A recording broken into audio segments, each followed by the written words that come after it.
Hejka, dzisiaj robię unboxing Mystery KitKatu. Nie wiem jaki to smak, tu jest napisane, że KitKat z Mystery Wafel i jakiś przykładany kremem kakaowym. Nie wiem jaki to jest smak, na serio. Nie ma nigdzie napisane i tak dalej. Nawet no jest skład, tylko po prostu nie ma jakby, jest co może być. Nie wiem, jeszcze coś, dobra. To otwieram. Ja bym bardzo chciała takiego klasyczka. Co? No to. O co chodzi? Nigdy nie widziałam takiego typu. Dobrze.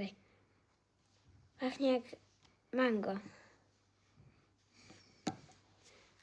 Zobaczcie się. Dobra. Cytryna.